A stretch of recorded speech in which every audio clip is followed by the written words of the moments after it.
Agatha de todas partes nos ha dado otro gran episodio, aumentando aún más su argumento narrativo y vaya que fue de una excelente manera. Este sexto episodio complementa en todos los sentidos a los personajes y eleva las expectativas al 100%. El ritmo que está tomando la miniserie es bastante aceptable, ya que agrega aspectos cinematográficos muy decentes y que demuestran otra perspectiva de la calidad de la misma. En primeros comentarios me ha gustado mucho este desenlace y enfoque sobre el personaje que interpreta Joel Locke como Billy Maximoff, que sin duda alguna realizó un trabajo increíble, mejorando en todos los aspectos a episodios anteriores y que aquí demuestra ese gran potencial, haciendo una interpretación muy sólida que va acorde con lo que representa Billy en los cómics, además de sorprender a todos los fanáticos con sus referencias, curiosidades y conexiones directas con WandaVision, el cual estaré mencionando más adelante. Sin embargo, hay que destacar toda la puesta en escena, la musicalización, los giros de trama y lo más sobresaliente fue el guión de este episodio, ya que sorprendió a todos por unos detalles y personajes que no esperábamos ver. Puedo sumarle esa interpretación estupenda de Catherine Hahn, las líneas que tiene acá son brillantes, ya que aportan su esencia como a esa Agatha que pudimos ver en los episodios finales de WandaVision. Ahora bien, Agatha de todas partes en este sexto episodio posee un sinfín de referencias y curiosidades muy entretenidas que quizá no llegaste a notar, pero aquí haré un resumen de las más importantes. Este episodio comienza mostrando el personaje de William Kaplan proveniente de los cómics, que posteriormente se convertiría en Wiccan, el hijo de Wanda Maximoff. Acá podemos ver que es judío y que se encuentra en un evento importante por su religión, acompañado de sus padres, amistades, y luego están en una fiesta en donde se aprecia la relación que tiene con ellos. Nuestro amigo William se dirige a una lectura de manos, porque sí, en estas fiestas hay lecturas de manos, y sorpresivamente quien lo hace es la brujita Lilia, quien es miembro de la Aquelarre en los episodios anteriores, mencionando que la vida de este estará dividida en dos, haciendo referencia a la reencarnación que tendrá Billy en el cuerpo de William, afirmando que por eso Wanda no pudo saber del paradero de su hijo, ya que poseía el sigilo y evitaba su identidad en todo este tiempo. También se hace mención a la torre invertida, ya que si nos fijamos en la carta del tarot de la torre, tiene una corona azul muy parecida a la que mostró Wiccan en el episodio anterior.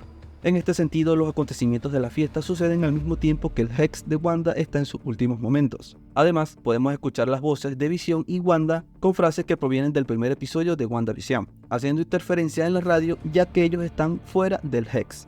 En este preciso momento se aprecia que William ya posee el sigilo en sus manos y ocurre un accidente donde este es golpeado fuertemente en su cabeza y pierde la vida, pero se hace la conexión justa para que Billy Maximoff pueda reencarnar en su cuerpo. Haciendo referencia a los sucesos de los cómics, claro que acá se realizó sin Mephisto. Se nos presenta que el padre de William le pidió ayuda justamente a Alice, otra integrante de la Aquelarre. Ya estando en el cuerpo de William, Billy está asombrado por lo que acaba de pasar, desconociendo lo que sucedió e incluso olvidando su pasado. Otro detalle importante es que se muestra que puede leer la mente de los padres de William y tenemos una escena donde un perro ladra sobre él, ya que no es la misma alma del cuerpo. Billy desconoce su entorno y no comprende lo que sucede por tanto pensamiento de los padres, aceptando los hechos y fingiéndose integrante de la familia Kaplan.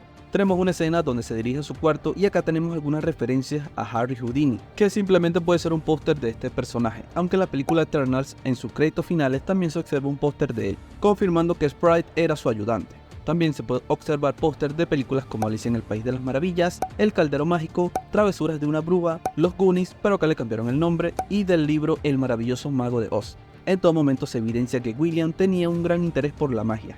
Nos situamos 3 años después y vemos que ahora nuestro prota tiene una relación, haciendo una referencia a su orientación en los cómics donde Wiccan es pareja de Hulking. Una vez más en su habitación, donde se ve totalmente distinta, podemos reconocer algunos pósters de cintas como Jóvenes Brujas, Zap, Carberry de 1976, entre otras. Se puede añadir que los sucesos del Hex creado por Wanda fueron encubiertos con un ejercicio de entrenamiento de los Vengadores que salió mal. Y es aquí donde tenemos una de las revelaciones más sorprendentes del episodio, ya que tenemos el regreso de Ralph Bonner, aquel personaje que se hizo pasar por Quicksilver en WandaVision. Acá confirma que siempre fue títere de Agatha, mencionando también ciertos detalles tanto para Kaplan como para nosotros los fanáticos. Un agregado no esperado, pero que tampoco sea lo mejor del episodio.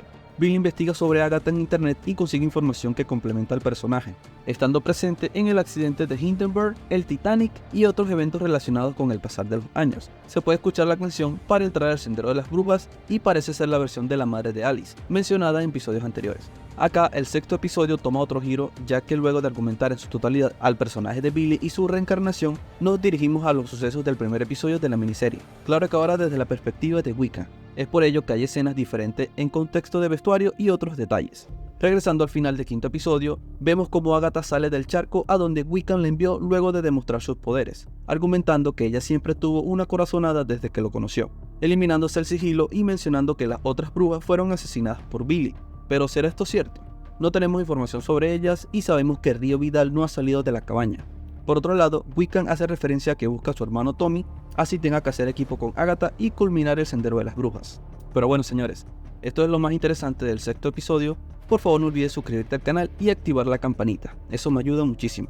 Cuéntame en los comentarios qué te pareció este episodio. Por acá te dejo otra crítica que te puede gustar y no olvides que el cine es reflexión.